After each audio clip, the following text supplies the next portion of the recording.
Hey YouTube, Boom Racer here. Today we're going to cover some quick tips for improving the quality of your RC aviation videos. Radio-controlled airplanes are pretty hard to film, but over the years I've come up with a couple of tricks. So the first trick is to find a friend.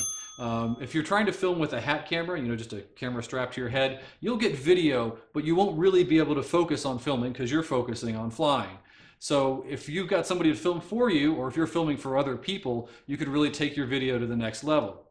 The next tip is to use a real camcorder. Cell phones are okay for some things, but I prefer a real camcorder, and preferably one that has a viewfinder. If you're trying to film using the screen, you're focused, you can't really follow as well. You can't really frame the aircraft in the picture as well. It's not going to come out as well. I also recommend that you have an external microphone with a windjammer on it. The audio on camcorders isn't always that great, and we really want to hear that Doppler effect as the planes go flying by. So to that end, I've built this. This is a little camera rig that I use. Here's the windjammer. Here's the viewfinder on the camera. And you'll see we use it like we would use a rifle. I'm going to bend my knees. I'm going to move nice and smooth if I can. You're going to look a little silly, but your video is going to look a lot better. Okay, some other tips. Try to focus on the perspective of what you're filming. We're not all lucky enough to live in the Alps or with some other beautiful mountain range in the background, but if you don't have anything in the background, it's really tough to see that the aircraft is actually moving. So if you've got a blue sky day with puffy clouds, that's perfect. We can't control the weather though, so worst case scenario, try to keep the horizon or the tree line in the video as much as possible. It gives a perspective of the speed, makes everything look a little bit better. Another good tip is to focus on being as smooth as possible, not just with the motion as you're tracking the aircraft, but also with your zooming in and zooming out. If you zoom in too far when that aircraft approaches you and goes flying by, it's going to be really tough to keep it in frame. So what I try to do is zoom out slowly, nice and smooth as the aircraft approaches. As it passes by, I should have it in frame, and then as it flies away, I should zoom back in to try to keep it in frame, all of it being as smooth as possible. Any jerky motion is going to really distract from the video.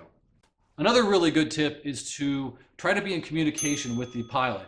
If you know what they're doing, you don't have to try to guess and anticipate, and it makes it a lot easier to keep the action in the shot. The pilot says, inverted flat spin. Okay, well I know we're coming straight down. So that's a really good way to keep your videos interesting and not miss the action. So the last few tips are going to be around editing your video. I use a software suite called CyberLink Power Director. I think I got version 14. I'll put a link down in the comments. And it's a commercially available software suite, costs a few dollars, but it has a lot of nice tools for finalizing your video. One of the tools I use pretty frequently is software stability. It's a nice tool for taking the last little bit of shake out of your video. You don't want to overdo stabilization on these videos because it can make stuff jumpy. And just as a side note, YouTube stabilization stuff frequently makes videos jumpy, especially with fast flybys. So I don't like to use YouTube stabilization. Other recommendations, I would recommend cutting out anything less than your best shots. If you want to upload a 10-minute maiden flight video for the enthusiasts like us to watch, that's great, but most people are going to click out as soon as they can't really see the airplane anymore. So if you want to generate more interest, a 2 to 3 minute video of just your best shots is going to be your best bet. And last thing is on music.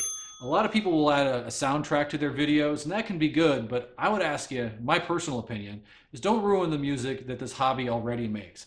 I love the sounds of the engines and the motors, the props, the Doppler effect as the airplane goes screaming by, the thump, thump, thump as an airplane is tumbling.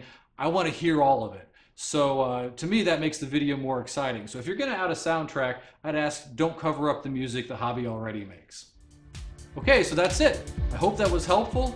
If you've got questions or comments, please put them down below. I try to respond to everybody. And if you like this, you want to see more content like it, please like and subscribe. And we'll see you next time. Thanks.